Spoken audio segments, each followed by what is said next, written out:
everyone, and welcome back to our channel.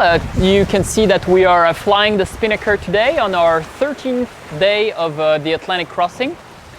And today's episode is going to be about something that is dear to me, is safety at sea. In my previous career, I had to deal with that. I went through numerous survival training in France or in the US, and I try to adapt all the good things I've learned to our equipment, and that's what I'm going to talk to you about today. And listen.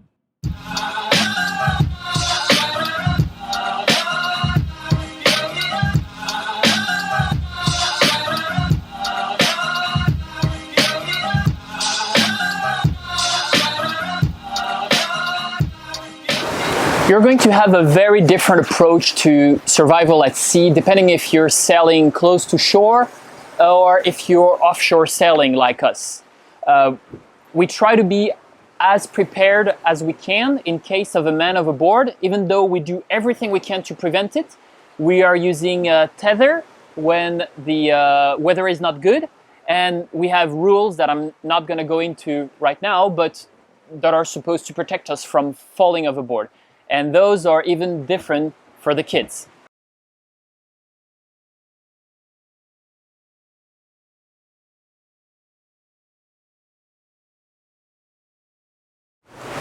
Now, there's no doubt in my mind that if one of us were to fall overboard, our best chance of recovery would be by this boat.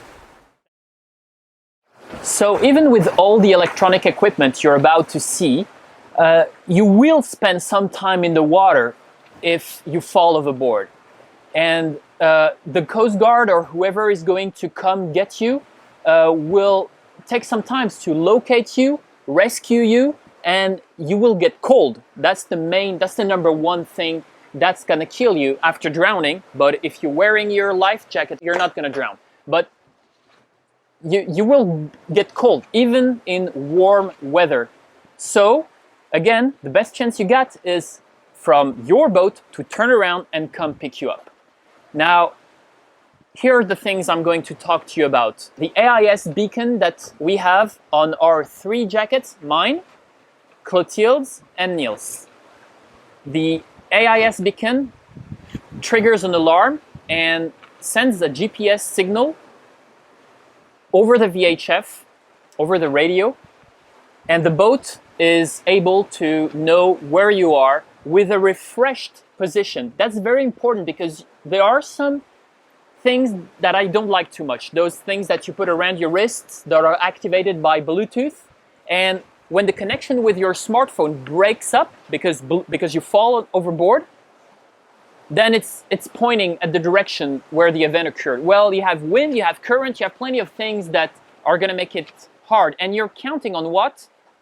On an iPhone or on a smartphone that maybe is not turned on. I don't think this is super reliable, in my opinion.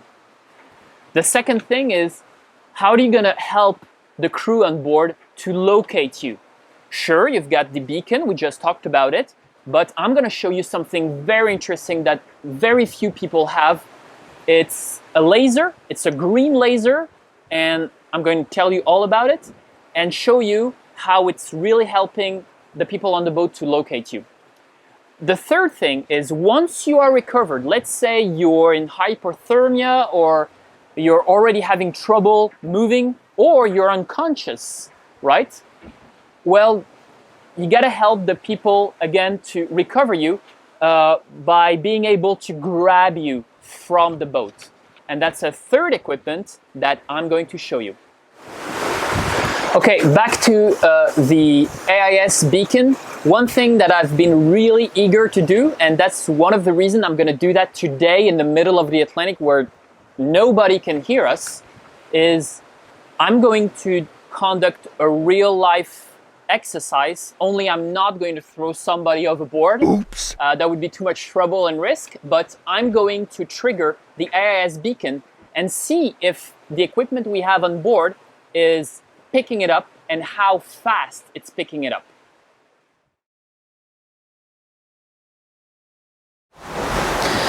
you remember in the first video, I told you about that fisherman that accidentally triggered one of those.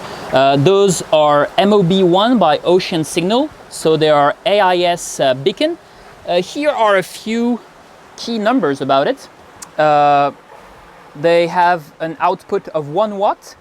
They send 8 AIS messages per minute, and they have a 7 years battery life. The way it works is when the life jacket inflates, it will pull that black ribbon, and it will trigger the system by letting out the antenna that is right here. And this is the test that we are going to conduct at the end, but I'll save that for the end of the video. I will also mention that we have something called the LUME by SPINLOCK. You just stick that onto your life jacket, and it is an LED with a battery that you can see here. And when you fall in the water, it is activated by the salt water. It will illuminate it and make it look like a big balloon, you know, full of light. I don't know how to say that, but you see what I mean by that. So let's say that you fell in the water, your life jacket inflated, and the crew on the boat is being notified that you are in the water. How can you help them find you? Well, let's see here. Inside our life jackets, we have a little pocket here on the side, and we have that product. I have the brochure right here. This is called a rescue laser flare, and I believe this is really something that can save your life. Like they say, it lasts for 5 hours. It equals to 300 1-minute flares. So that's much better than carrying any kind of pyrotechnic device that is going to burn you or that's not going to inflate, whatever. I will make a video tonight when it's dark to show you how efficient it is at night. But what you do, this is all waterproof, of course. You uncap and you just turn it. Now you can see the green dot, which is not a dot that is on my hand. It is actually a slit. And you can see it's not like your presentation laser pointer. What they've added for you to aim at the helicopter, the boat, whatever is coming to get you, is this little hole to help you aim. And of course, you have to align it with the slit of light coming out of the laser, so you don't have to point directly at them, because with the angle it's going to spread out, and I don't know how big that is, like 2 miles out, but it's probably a few hundred meters tall, long, that ray of light made of laser. So you just aim at whoever is coming to pick you. You don't even have to move it because you're going to be, you know, in the water, so it's going, and they're going to see you, believe me. I've tried this myself, daytime, and I was seen 5 miles out by someone on shore. So picture this, you're in the water, and instead of just waiting for someone to come pick you up, you're helping them with this. They will find you in a much easier way.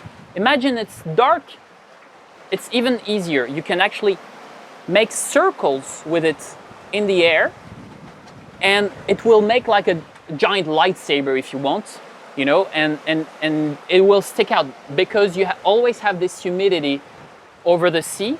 So the photons coming out of the laser are going to impact those little droplets of water, and it's going to make something visible. So really a great help that I highly recommend you get. It is made by GREATLAND laser, and you can buy it online. All right, so here it is. The lightsaber I was referring to is what you can get by pointing it just up in the sky. Take a look at what it does when I'm pointing at the mainsail. until, yeah, it has to focus a little bit. So yeah, pretty strong and pretty visible thing.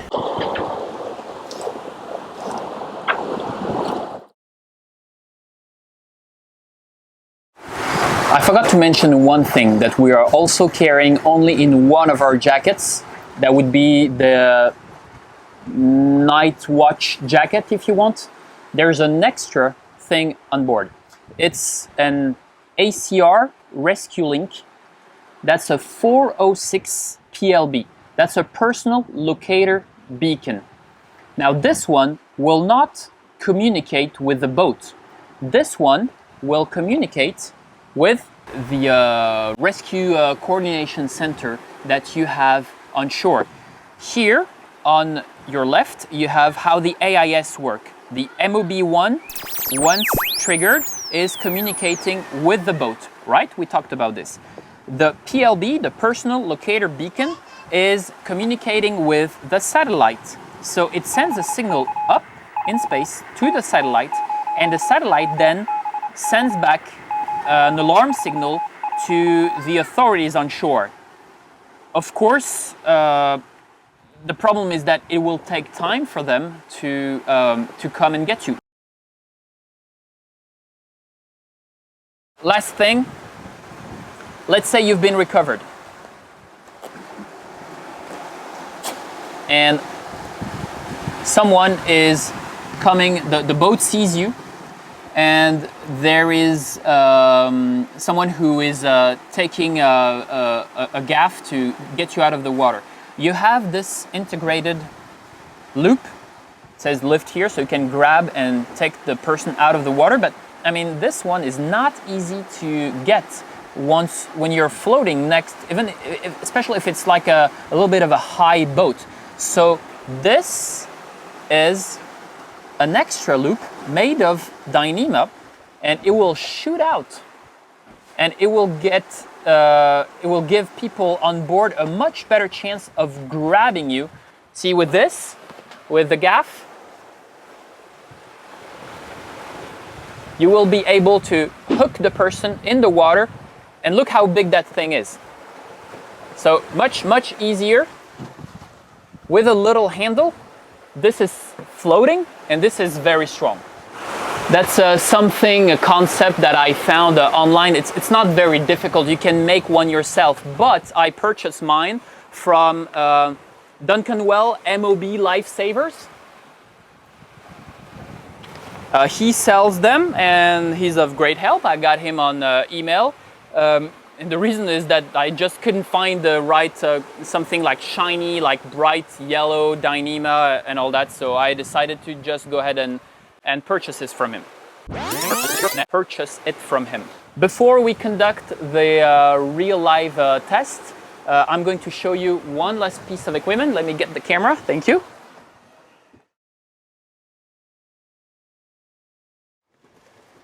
So this is an AIS alarm, again made by Ocean Signal, the same people that make the MOB1.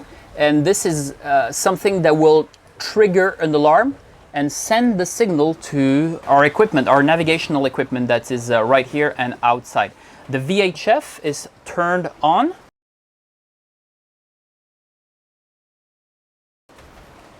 The screens are turned on, everything is on. So let's go ahead and trigger that thing. I have my timer here. The MOB1 is here. Normally what would happen upon inflation is that that string will pull and trigger the alarm. So let's pretend it's inflating. I'm pulling on that little string. There you go. It's flashing, starting the timer. Let's keep an eye on the counter. Let's go see inside. This is the alarm box. There you go. 20 seconds after, it's making that sound. So far, nothing. Here it comes. Alarm, 4 messages received. Let's go see outside what's going on.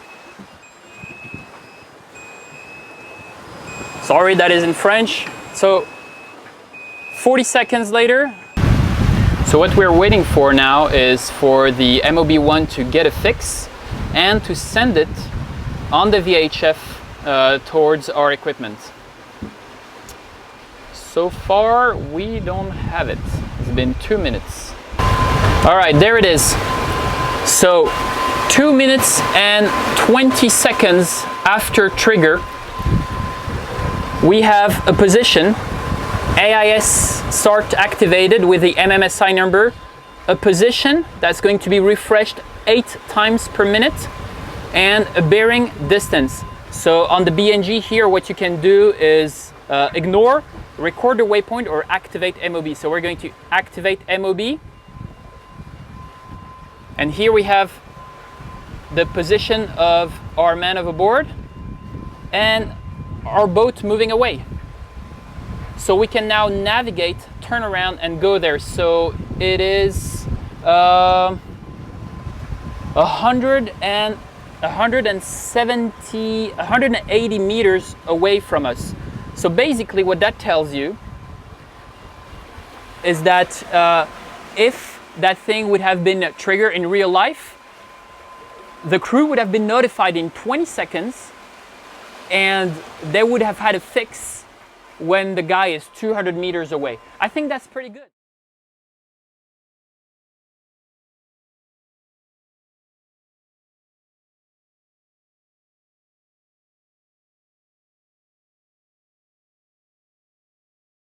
I think that's pretty good.